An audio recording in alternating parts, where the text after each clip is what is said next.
Oi cinéfilos, meu nome é Carolina e bem-vindos a mais um vídeo do Assista um Filme. E no vídeo de hoje eu vim trazer a minha crítica sobre o mais novo lançamento da Netflix, que é o filme 72 Horas em Miami. Admito que antes de assistir esse filme, eu tava bem curiosa, muito por conta da presença do Marcelo Hernandes no elenco, que é um comediante americano que faz parte do Saturday Night Live e que eu acho que tem algumas boas tiradas, principalmente no SNL, então eu imaginava que aqui dentro desse filme ele também seria uma boa adição. Porém, eu sinto que esse filme ele foca nas coisas erradas, muitas vezes repetindo as mesmas piadas essas que inclusive também aparecem em outras comédias originais da Netflix, apostando então nessa comédia que traz piadas em tom sexual, de desconforto e também de coisas nojentas que eu particularmente não sou muito fã. Mas de todas as comédias originais da Netflix que eu assisti, eu acho que essa foi a que mais me agradou até então, porque eu acho que ela se baseia muito nos acontecimentos que a gente tem no filme Se Beber Não Case. Ela não é revolucionária nem nada do gênero, mas eu acho que traz uma situação assim que lembra bastante do que a gente vê em Se Beber Não Case e acho que consegue tirar alguns bons momentos disso, apesar de nem sempre funcionar. Mas também por ser tão parecido com Se Beber Não Case, chega um ponto que eu fiquei me questionando se muitas das coisas que a gente vê dentro desse filme,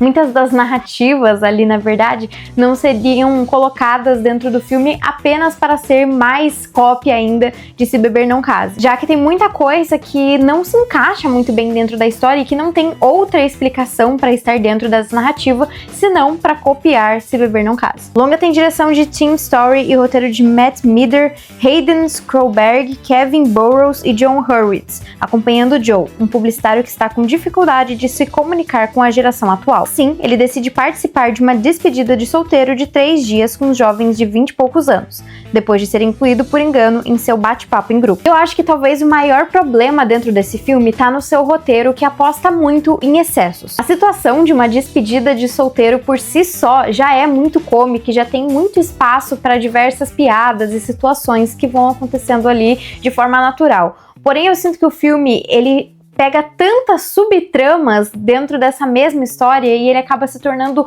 confuso por vezes e muito cansativo. Além de não conseguir concluir nenhuma dessas subtramas de uma forma satisfatória. Não só isso, mas eu senti que essas subtramas, elas nos tiram de dentro do filme, elas cortam, né, o ritmo que o filme tava antes e ao mesmo tempo tiram a nossa imersão ali daquela história. E isso acabou me frustrando bastante, até porque eu sinto que dentro dessa história tinham vários aspectos que seriam muito interessantes para um filme de comédia e eu sinto que eles não conseguem explorar isso bem. Eu acho que o principal deles que mais me frustrou aqui, que eu acho que renderia uma boa história, é o relacionamento entre o Nick e o Mason, que aqui é o noivo dessa despedida de solteiro. Durante toda a história, sentimos uma quebra crescente no relacionamento dos dois melhores amigos, onde Nick acaba ficando enciumado por conta do melhor amigo estar se casando. Eu acho que se o filme apostasse no simples, poderia fazer algo como Nick tentando meter o grupo em eventos cada vez mais caóticos para tentar aproveitar o amigo antes dele se casar. Mas ao invés disso, eles fazem que essa questão, esse problema entre os dois amigos ser resolvido de uma forma extremamente simples, apenas com uma conversa,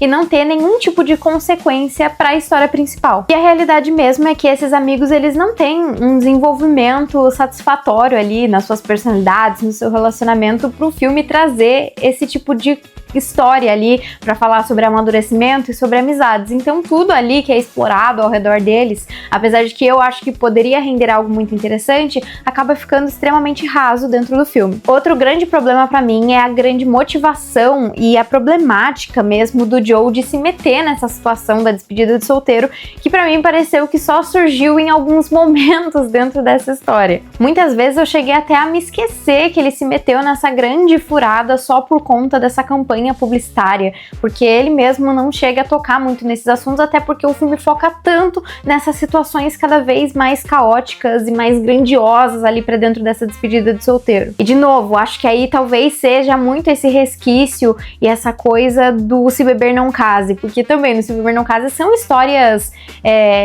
gigantescas, né? Tem um tigre envolvido, tem um bebê que é largado ali na festa, o noivo sumiu, então eu acho que é um pouco demais, assim, essa cópia, só que eu acho que dentro desse filme eles não conseguem fazer funcionar muito bem. Talvez porque também o foco não seja a despedida de solteiro e essas aventuras dele nessa noite, seja essa questão do protagonista tendo essa campanha, os melhores amigos brigando e várias outras muitas subtramas. Eles também tentam desenvolver problemas de relacionamento entre Joe e sua namorada, que é interpretada pela Teyana Taylor, mas eu senti que quebra completamente a história, já que não conhecemos a fundo o relacionamento dos dois para sermos impactados por essa história. E talvez o mais próximo de Se Beber Não Case dentro dessa história seja justamente a subtrama envolvendo os mafiosos de Miami, que passam a seguir o Joe e os meninos após o protagonista usar as roupas do pai do chefe mafioso que estava na casa, no Airbnb que o Joe e os meninos alugam. E é um motivo um tanto quanto exótico, até demais.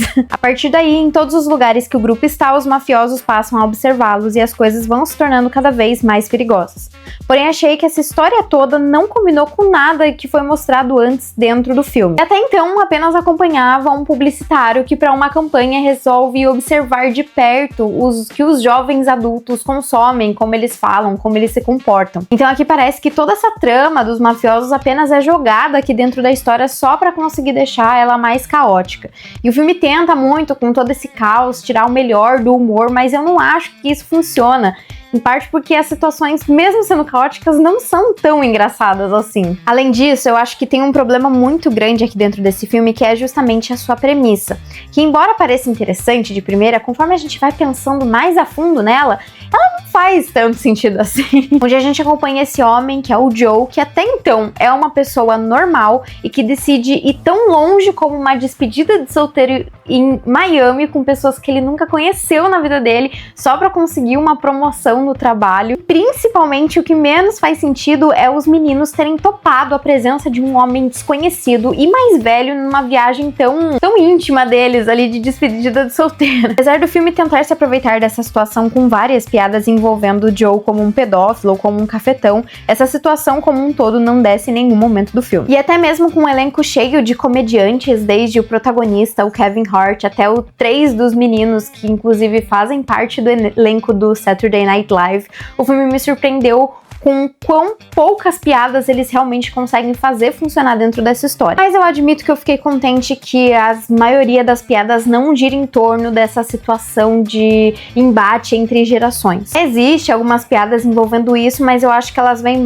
muito mais de um tom de surpresa, de um pré-julgamento que eles tinham um com o outro ali, do que como realmente uma grande piada, assim, que toca naqueles mesmos pontos que a gente já viu várias e várias vezes. Por conta disso, 72 Horas em Miami, por querer trazer todas essas situações cada vez maiores e cada vez mais caóticas, não consegue entregar personagens com que a gente realmente se importe. Terminando como esse filme esquecível da Netflix, que honestamente desperdiça um elenco que poderia ser muito bom com comediantes interessantes. Mas bom, pra mim esse filme tem uma nota 5 e ele tá disponível na Netflix. Então foi isso, pessoal. Se você gostou do vídeo, não esquece de curtir, compartilhar, comentar o que você achou de 72 Horas em Miami. Também deixar aqui nos comentários qual que é o seu filme de comédia favorito e também qual que é a próxima estreia de 2026 que vocês estão mais ansiosos. Então foi isso e até o próximo vídeo.